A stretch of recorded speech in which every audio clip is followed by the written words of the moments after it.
Hello everyone, welcome back on my channel रंगों का संसार। हेलो माय डियर फ्रेंड्स, आज मैं आप सभी को कुछ थ्योरेटिकल नॉलेज देने जा रही हूँ जो कि हमारे फाइन आर्ट्स सब्जेक्ट्स के सिलेबस से है। फाइन आर्ट्स क्या है ये तो मैं आपको आगे कभी नेक्स्ट वीडियो में बताऊंगी, बट ये जो मैं आज बताने वाली हूँ ये हमारे 12th क्लास में पढ़ने वाले स्टूडेंट्स जो optional subjects fine arts choose करते हैं उनके बहुत काम आने वाली है और ये उन्हीं के सिलेबस से रिलेटेड है। तो ये हमारा जो वीडियो है ये हमारा थ्योरेटिकल है और ये एक पेंटिंग के ऊपर है। सो गाइज़, अगर आपको मेरी वीडियो अच्छी लगे और आप चाहते हैं कि मैं आगे और ऐसी वीडियोस बनाऊं तो प्लीज़ मेरे चैनल को लाइक, सब्सक्राइब और शेयर करना मत भूलना। Okay, so next, commercial art theory, Bengal school of painting, painting Meghdoot. Commercial art theory से केवल ये नहीं है, ये हम फाइन आर्ट्स के जितने भी ऑप्शनल होते हैं, पेंटिंग, ग्राफिक, स्कल्पचर और अप्लाइड आर्ट्स कोड नंबर जो होता है वो सब लोग इसको यूज़ कर सकते हैं, बट मैंने ये थोड़ा सा ऐसे ही डाल दिया है। तो ऐसा नहीं है कि स्पेशली कमर्शियल आर्ट स्टूडेंट्स के लिए है, ये हम पेंटिंग वाले बच्चे भी इसको पढ़ सकते हैं, ग्राफिक वाले भी, उनका सेम सिलेबस होता है। हमारी जितनी भी फाइन आर्ट्स में चारों जो कोर्स होते हैं, पेंटिंग का, ग्राफिक का और स्कल्पचर का और अप्लाइड आर्ट्स का, चारों ही स्टूडेंट्स, चारों ही उसको, जो भी साइज के स्टूडेंट्स होते हैं वो इसको पढ़ के अपने अच्छे नंबर ला सकते हैं। तो आज मैं आप सभी को थोड़ा सा जो एक्सप्लेन करने जा रही हूँ, तो ये मैं शुरुआत कर रही हूँ। तो मेरी पेंटिंग का जो नाम है जिसको मैं एक्सप्लेन करने जा रही हूँ वो है मेघदूत। मेघदूत मीन्स मतलब क्लाउड्स मैसेज। तो ये जो पेंटिंग है मेघदूत, ये बंगाल स्कूल यानी कि यूनिट नंबर 3 की पेंटिंग है और बहुत ही फेमस पेंटिंग है और ये एक लिरिकल पोएम के ऊपर लिखी गई है। तो इस पेंटिंग के बारे में आज मैं आप सभी के साथ में थोड़ा सा डिस्कस करूँगी। तो painting name is Meghdoot, artist Ram Gopal Vijay Vargiya, school Bengal school, medium water colour, wash tempera on paper, period 1961 to 66 AD, and size of the painting is 10.5 inch into 14 inch, courtesy Lalit Kala Academy, New Delhi। ये इसकी formal knowledge है, जो भी इसके point two point है इसमें सारा कुछ शॉर्ट में। जैसे कि क्या होता है, कई बार एग्जाम्स में आ जाता है कि what, please tell the name of one Bengal school of painting, या who is the artist of the painting Meghdoot, या what is the time period of what is the time period of Meghdoot painting, या like this कि what is the courtesy of Meghdoot painting, what is the size of Meghdoot painting, या mention the name of any one painting of Bengal school. तो आपको ये basic knowledge होती है जो आपको पॉइंट टू पॉइंट लर्न होनी चाहिए और इसमें आपको काफ़ी अच्छे मार्क्स मिल जाते हैं अगर आपको ये पूरा ऊपर का पार्ट अच्छे से लर्न है। तो इसमें आपको कोई ज़्यादा मेहनत करने की ज़रूरत नहीं है, बस इनको थोड़ा सा पढ़ना है, समझना है और उसके बाद इनको बिल्कुल माइंड में अपने एब्जॉर्व करना है कि हाँ ये इसका है। जैसे कि name of the painting is Meghdoot, तो मेघदूत के आर्टिस्ट राम गोपाल विजय वर्गिया।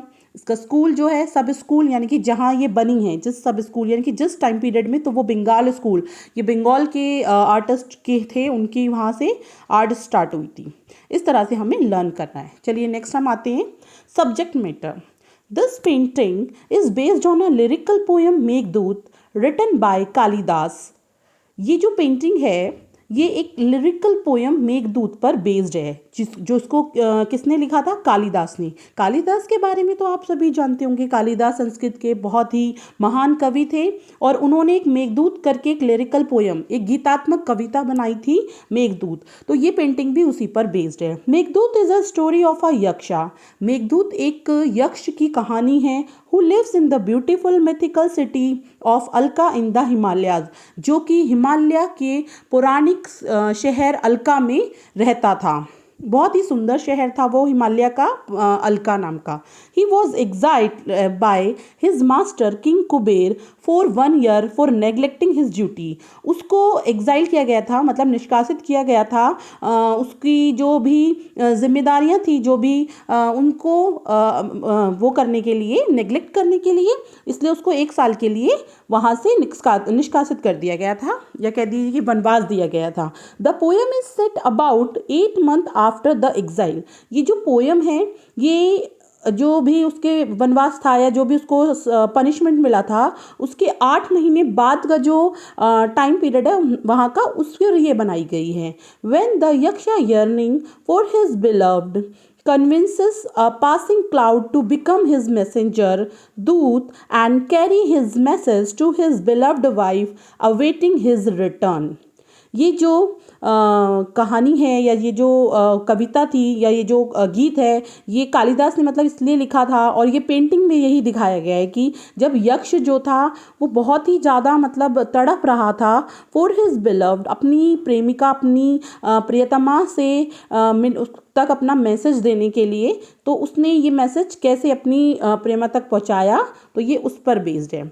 तो यहाँ पर ये पेंटिंग इस तरह से स्टार्ट होती है और इसका जो सब्जेक्ट मैटर है वो बेसिकली लव बेस्ड है, यानी कि एक प्रेम पर आधारित है, जो कि कैसे एक जो युवा पुरुष है वो अपनी प्रेमिका प्रियतमा तक अपना मैसेज पहुंचाना चाहता है। डिस्क्रिप्शन यानी कि वर्णन।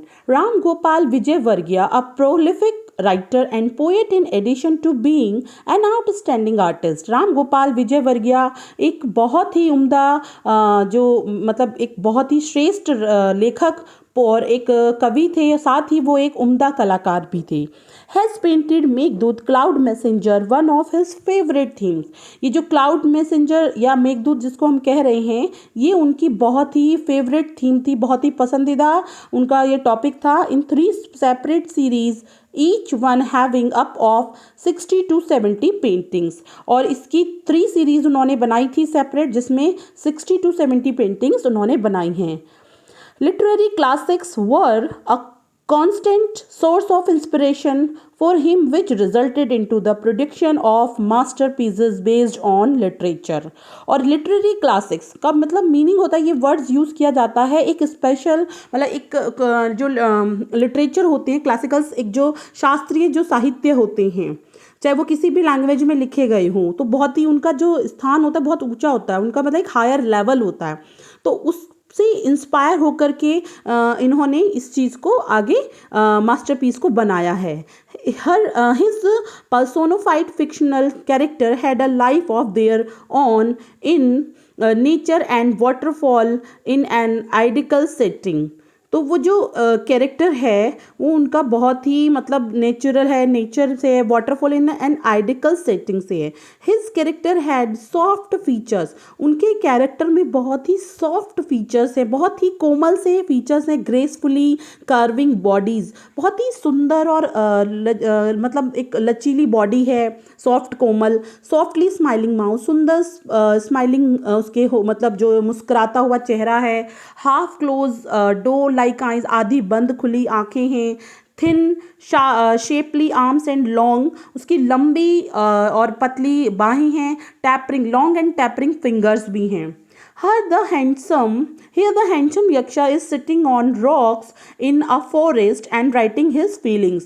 इस यहाँ पर जो यक्ष है वो एक घने जंगल में एक चट्टान के ऊपर बैठा हुआ है। His features are beautifully modeled with youthful softness। उसके जो फीचर्स हैं, उसके जो बॉडी के जो अंग हैं, बहुत ही सुंदरता के साथ एक युवा कोमलता के साथ डिज़ाइन किए गए हैं, बनाए गए हैं। He is writing on a leaf with right hand. वो सीधे हाथ से या कह दीजिए दाएं हाथ से एक पत्ते के ऊपर कुछ लिख रहा है। And holding a flower in his left hand. His expressions are somber with tears in his eyes as he longs for his beloved and his home while writing the message। उसकी जो आँखें हैं उसमें जो एक दर्द है जो बिछड़ने का अपनी बिलव्ड से, प्रेमता से, और उसको जो मैसेज भेजने का जो उसके अंदर एक अपने घर एक मैसेज भेजना है कि वो मतलब वहाँ पर है और वो अब आने वाला है, उसका समय पूरा होने वाला है। तो वो जो उसका दर्द है वो उसकी आंखों में आंसुओं के रूप में दिखाई दे रहा है। He is wearing a yellow dhoti. उसने येलो धोती पहनी हुई है, यानी कि पीले रंग की धोती पहनी हुई है। And a long stole hangs on his left shoulder, और एक लंबा सा दुपट्टा उसने अपने उल्टे कंधे पर डाला हुआ है। He is also wearing necklace, उसने एक हार भी पहना है। His hair are long curled upward at the ends, और उसके लंबे घने बाल, घुंघराले बाल हैं जो कि ऊपर से नीचे की ओर हैं। In the background there is a hedged hut and thick forest trees in green and yellow colors.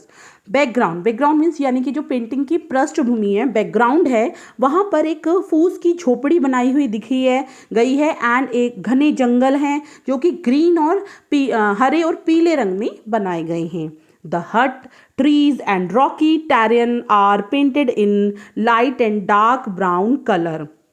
वहाँ पर झोपड़ी, पेड़ और चट्टानी जो एरिया है वो पेंट किया गया है हल्के और गहरे भूरे रंग में। Two wave like clouds are swirling into the composition from back and front towards the yaksha.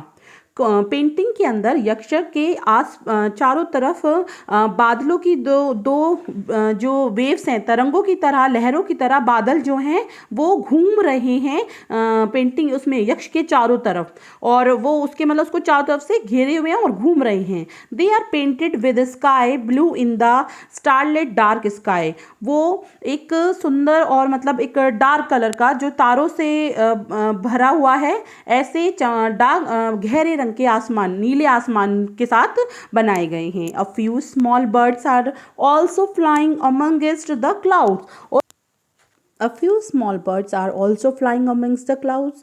ये उस पेंटिंग में कुछ छोटी चिड़ियाओं को भी बादलों के बीच में उड़ते हुए दिखाया गया है। The nature seems to be participating in his yearning to reach his beloved. और नेचर मीन्स प्रकृति भी कैसे उसकी तड़प में शामिल है, कैसे उसकी तड़प में एक तरीके से उसको सपोर्ट कर रही है, सहयोग कर रही है कि कैसे भी करके उसका मैसेज उसकी प्रियतमा तक पहुंच जाए। The colours are soft and light giving this painting a subtle glow.